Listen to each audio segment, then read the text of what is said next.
Welcome to this episode of Midlife Men with me, Philip Briscoe.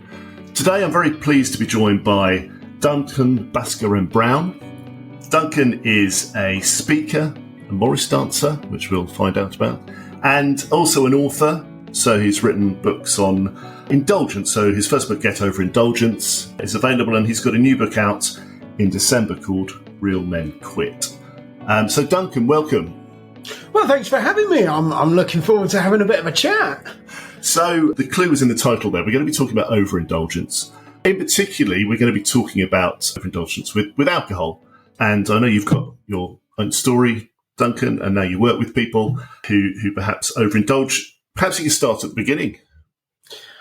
Yeah, right at the beginning. Well, so I tend to start my story, as all these great stories do, at 4 a.m., looking into the mirror. You know, I'd had one of those days. I'd smoked too many cigarettes. I'd drank too much wine. They even put too much chili sauce on my kebab. It was not going particularly well. So I'm staring into the mirror, 4 a.m. My life's a bit of a mess. And I have this deep, profound realization. Suddenly it hits me. Absolutely nothing changes staring into the mirror at 4 a.m. If you want to change your life, you've got to actually do something. You've got to start putting one foot in front of the other. So that was sort of the moment where I thought, right, I've got to do it. I've got to start putting one foot in front of the other. So I ditched the cigarettes. I stopped drinking. I even stopped eating kebabs. But, you know, I'm never one to do things by half. So I kind of got a bit carried away, and I started to read a few books and do a bit of research and that sort of thing, which led to me training with the Easy Way Clinic, which is the world's most successful stop smoking clinic. I also did some high quality education with the Chartered Management Institute, Cornell University. I even did a course in a windowless room in Peterborough. And, you know, just by putting one foot in front of the other, I really have changed my life an awful lot. And that is all I do these days. I try and help people put one foot in front of the other so that they can remove the indulgence from their life too. So if you can take us back prior to that moment at 4 a.m. staring in the mirror, what was the lead up to your behaviours? You know, what was causing you to drink too much, smoke too much, lead perhaps, you know, you call it an unhealthy lifestyle? Yeah, I mean, I have thought about that an awful lot, and I would love to give you that kind of like really neat and tidy answer, but I don't think there is a neat and tidy answer. I mean, I guess a lot of it kind of started when I was at school. I was not well suited for school, you know. I mean, you can say what you like about the British education system, but part of its aim is to prepare you for employment. And I am unemployable, so they were never, ever going to work for them, was it? And I think there was also this kind of tension that I'm dyslexic, so my spelling is not great, my handwriting is awful, I'm generally just a bit scruffy. But I also have an incredibly high opinion of myself. So I think I'm doing really, really well. The teachers think I'm doing really, really badly. It was never going to work out so well. So I had a tough time at school. And one of the things I did was increasingly start turning to use sugary, fatty foods as a means of escape, as a means of coping with my problems. You know, it's like when a lot of kids are figuring out that point of independence and how they react with the world. For me, that was all about dairy milk. And at the end of the day, you know, dairy milk is a socially acceptable drug for a 9-year-old, isn't it? So that's kind of how I got into it. But obviously, what you start to realize after a while is that, you know, salt, fat and sugar stop cutting it, and stronger things come along. So I got into alcohol. I thought all my Christmases had come at once. You know, it seemed to really help me with social anxiety. It seemed to make me funnier, seemed to make me more interesting. It seemed to make the girls flock around me, you know, well, one or two of them maybe. And it just kind of progressed from there. And I kept drinking, and I kept drinking more. It gradually increased over the years till I got to a point where it just wasn't fun anymore. How much were you drinking? So was probably averaging about 2 bottles of wine every night. That wasn't equally distributed. I did have lighter days, and the weekend was often a little bit crazy. But yeah, I mean, I very rarely drank before lunchtime. That's a Morris dancing thing. But I'd never get out of bed and drink in the morning. I generally, I was working hard, and I'd finish up. I'd get everything sorted by about 8:30, 9 o'clock, and then I'd start drinking. And so you were drinking wine. How was that affecting you the next day? Were you able to cover it up? Were you functioning? Did other people realise?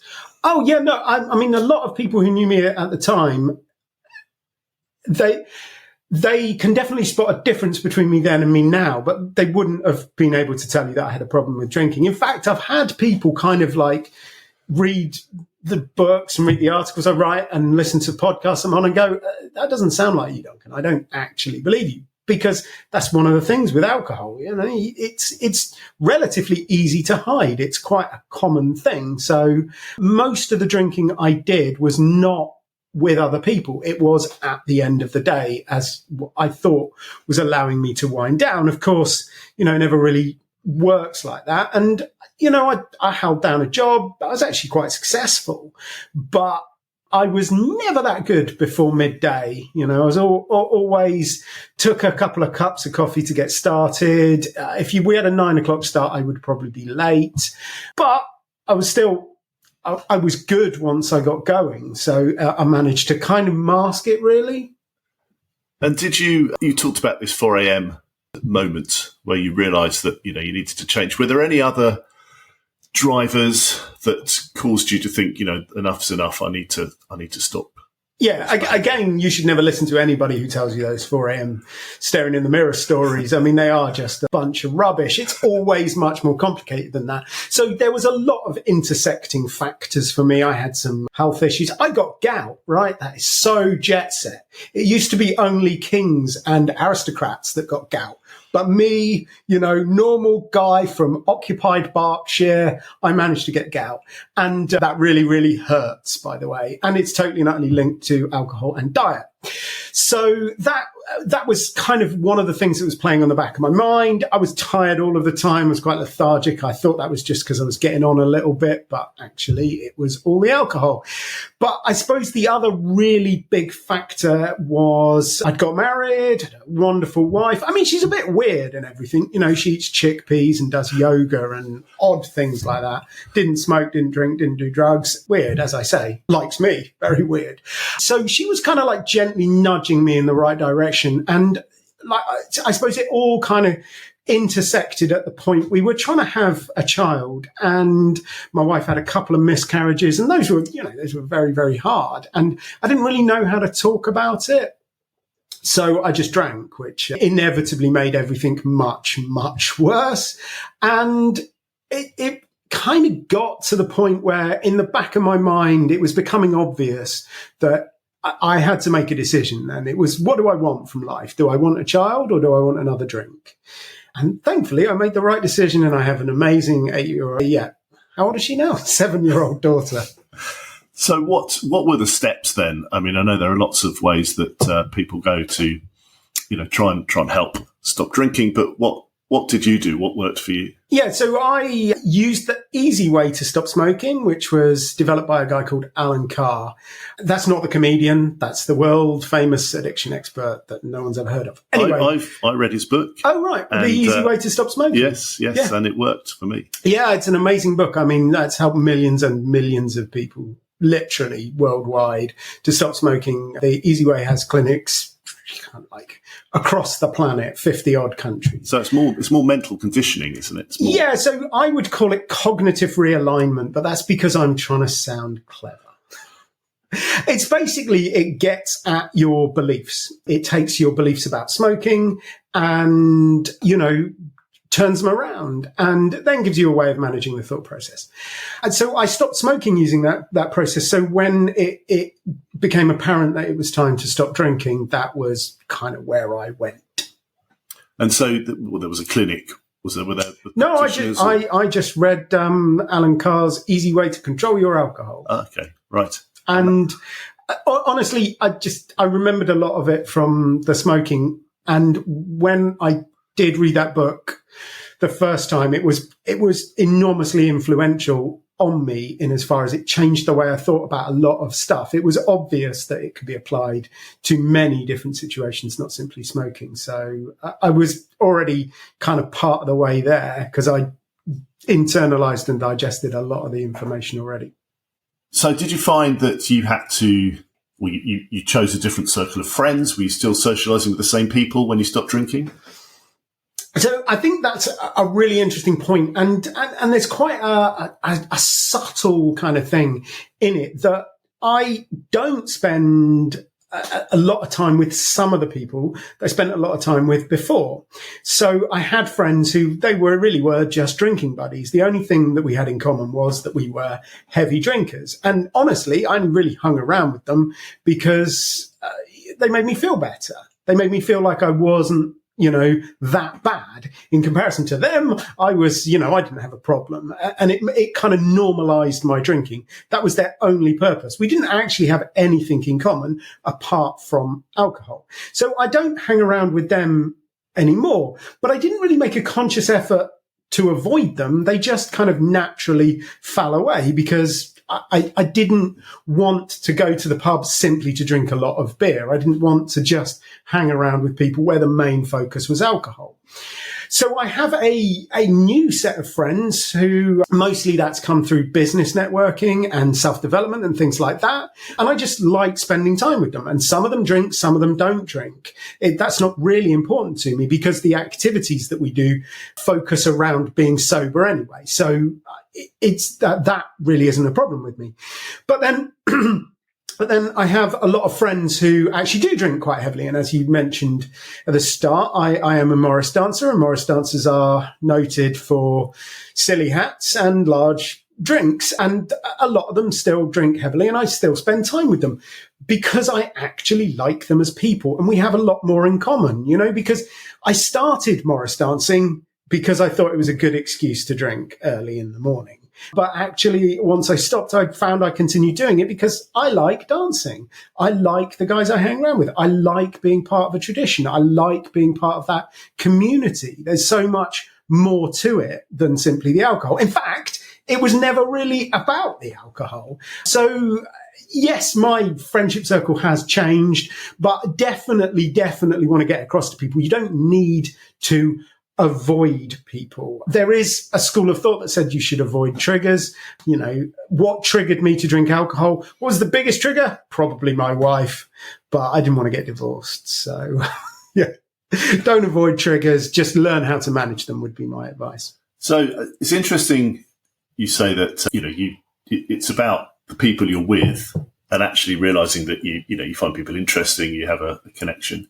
How much do you think you need to understand yourself in order to stop drinking? Oh, yeah. So self-awareness and being sober, I think, go hand in hand. What I've noticed, and I have interviewed a lot of people since they've got sober, what I've noticed is as their sobriety progresses, their self-awareness tends to increase. I think you clearly do need a level of self-awareness, but I've never met somebody who drinks who doesn't in the back of their mind know that it's a problem and they need to do something about it.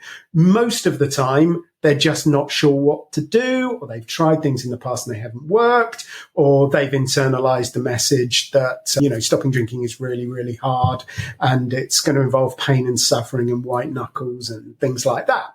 So I think most people have got the self-awareness to stop drinking. And as you progress along the road, as you put those feet in front of each other, it really does. It helps you to understand yourself. I mean, personally, I write books as a form of free therapy. And that's a way that I really have started to understand myself and my journey and why I started drinking and, what really helped me, not just to stop, but to stay stopped. And so now you are helping people with their, with their overindulgences, as you call them. So how did you make that decision then to decide to, start to kind of work as a, kind of practitioner? So I've been involved in communication, broadly speaking, for my whole life. I mean, like since I could talk. But I've always written, and I've always been involved in public speaking one way or another. I was quite involved in politics when I was younger, and that obviously involves a lot of speaking. I ended up working in coaching and training, part of the NHS, and that helped me to develop the skills that sort of naturally helped me to pivot into a more kind of therapeutic area, and to use those coaching and adult educational skills to help people to change their behaviors around alcohol, smoking, diet, lifestyle. So when people come to you now, and you've talked about your experiences, how do you help them, recognize that, because a lot of people recognize that they probably shouldn't drink too much, but it's pushed to the back of their heads and they just think about the next time they might have a drink. How do you get people to realize or admit to themselves that perhaps they're overindulging and they need to change, their behavior? Honestly, I that usually comes out in about the first 15 minutes. We just talk about how people drink. So I have like proper diagnostic tools that, I've got tons of evidence been created over the last 30 years, tested across the world. I've got great diagnostic tools which will, classify your drinking as either dangerous, hazardous, moderate risk or low risk. And that is a good starting point. But mostly, if you just chat to people, you get quite a good sense of where their drinking is. And they start to fairly quickly realize that, they aren't drinking in the way that they'd want to, or that there is definitely something amiss. Most people come to that conclusion, pretty early on in the process. I guess they wouldn't be coming to see you unless they thought that there was something. Wow, you say that. I mean, for the most part, yes, people are willing volunteers, as it were. But occasionally I meet people, and when I talk to people in general, I say, occasionally I meet people who have been, coerced to come by their family. But let's face it, it's always men and it's always their wives. So I meet guys and they come along and, in the back of their mind, what they're thinking is, I don't really have a problem. I don't really need to change, but I'm getting a lot of grief. And if I just go and talk to this idiot for an hour or so, I'll be able to convince him that I don't have a problem. And then I can go and tell, my wife that actually it's all right and I don't need to do anything. And Duncan says I'm fine. And, in general, those are sometimes my favorite people to work with because they're not really like out and out aggressive and, they're just a little bit defensive. But once they start to realize that, we ain't so different. Like whatever you have done, I have done something similar, something just as bad. Honestly, I've been there, I've done that. I've got the T-shirt. I just don't wear it because it's got kebab stains on it. So do you think there's, or perhaps you could talk about the relationship between, mental health and then mental ill health, which is perhaps caused by, dependencies on things like alcohol or drugs? I mean, that again is an incredibly interesting subject because what you will find is that it depends whose statistics you look at, but 50 to 75% of people who have a problem with alcohol have another mental health issue. Now, let's say depression, for example, which is incredibly common. If you have depression, you go and see your doctor, if they're very enlightened, they'll give you an antidepressant and they'll suggest some sort of mindfulness or CBT practice, which is much more likely to help you than the antidepressant.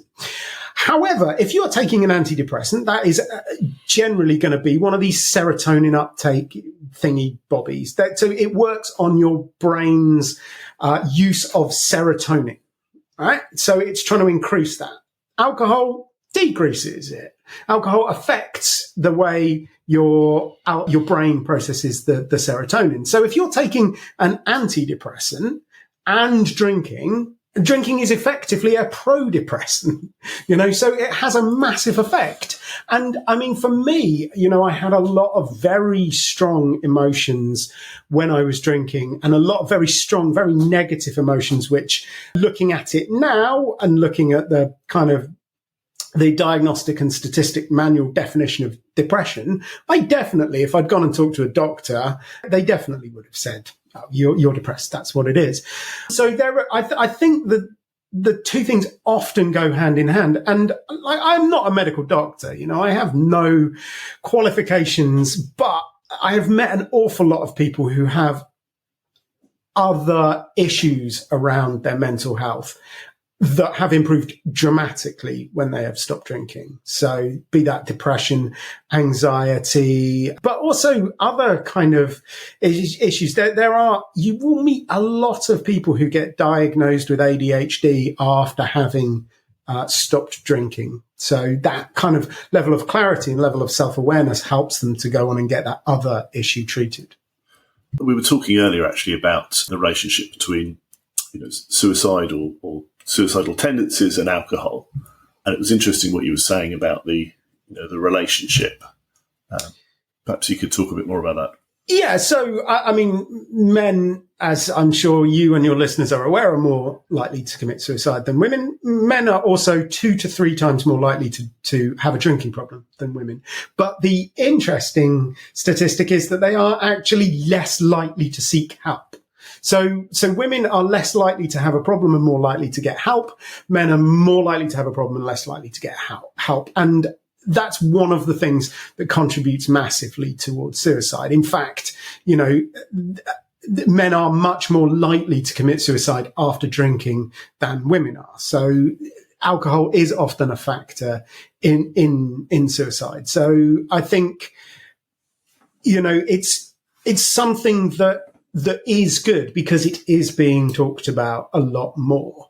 I think, as men, we are not that great at addressing our own problems. We sort of, you can go into the history and philosophy of it. I don't know. Maybe we've just had it a bit easy, that we've shaped the world's problems around our own problems. And now the world is being shaped in a different way. And that's great. And that is positive. But I think as men, we do need to stand up and say there are some problems that affect men more than they affect women. And alcohol is one of them and suicide is another.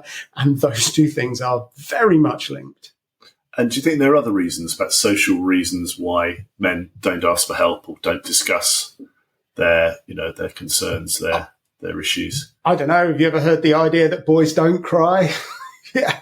I mean, I think, we live in a world that is full of illusions of truth. And there are many illusions of truth about alcohol.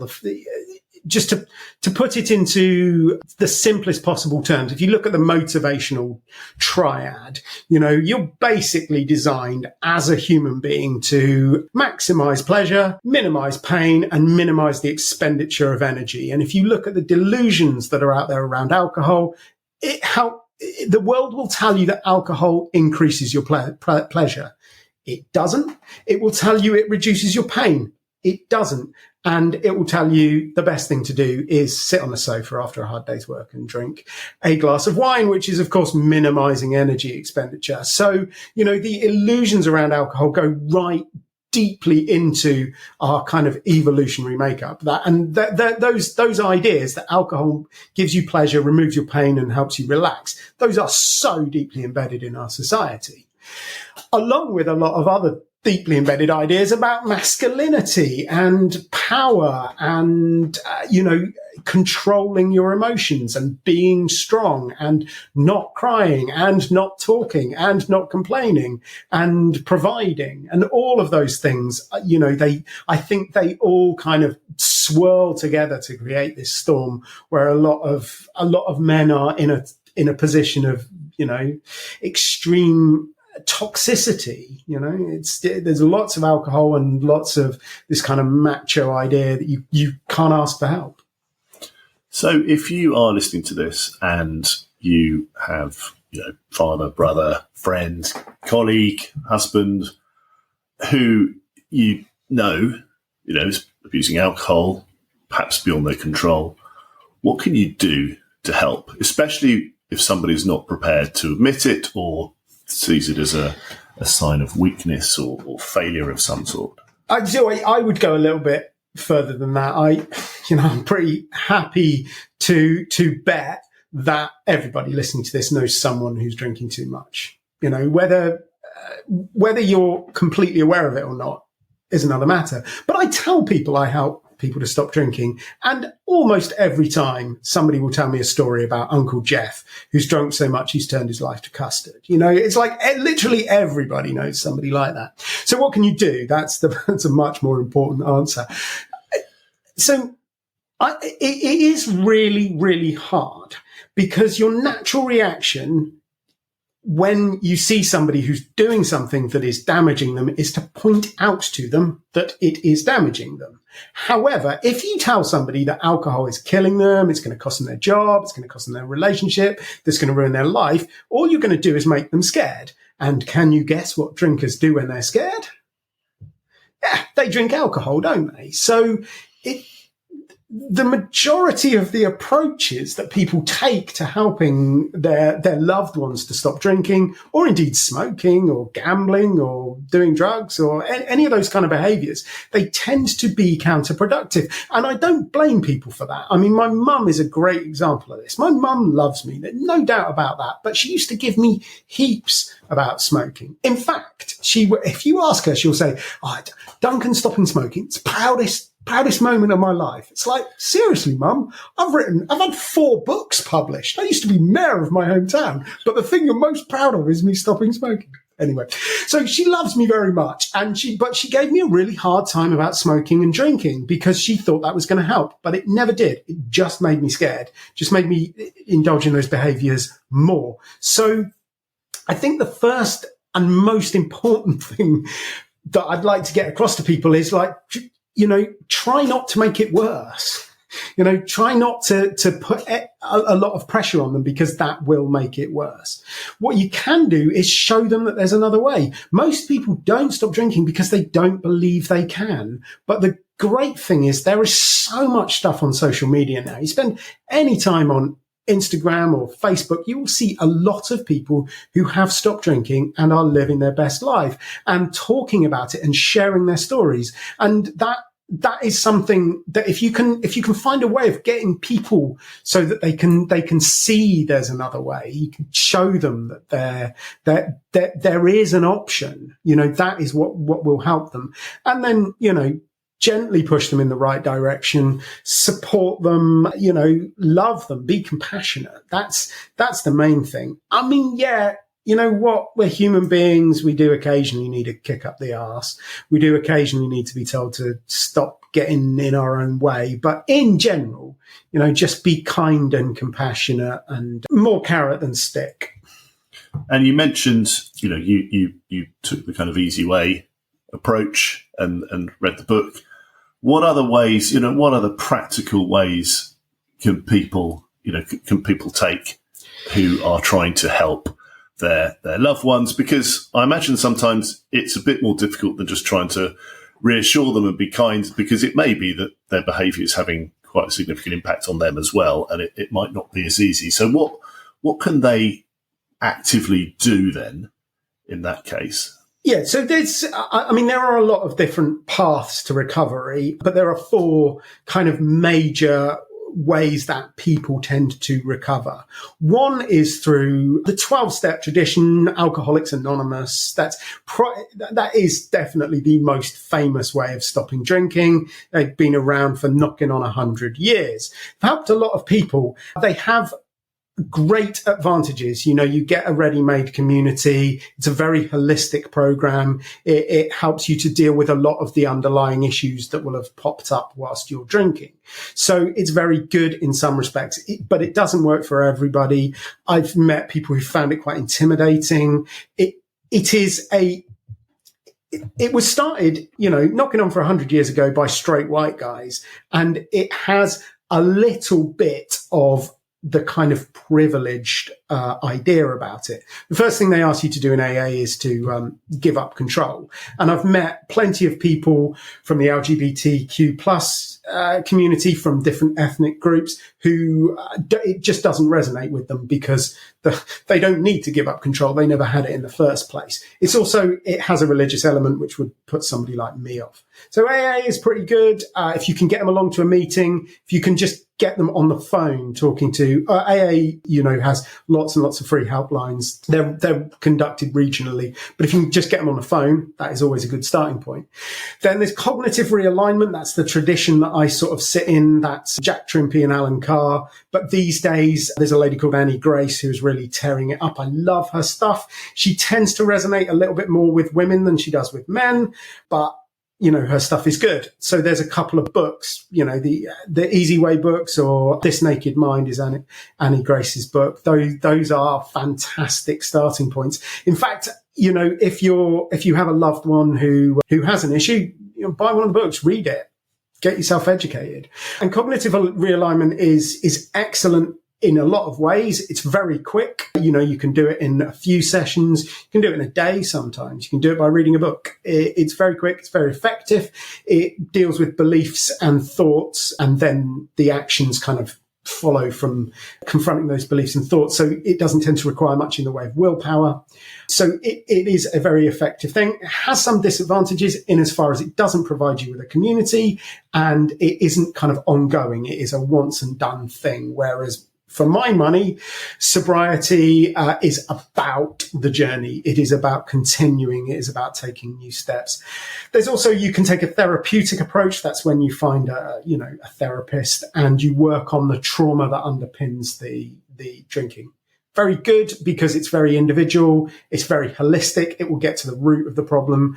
It can be difficult to find the right therapist. That's somebody who you gel with, but also who understands addiction, because some of them will say they do, but they don't.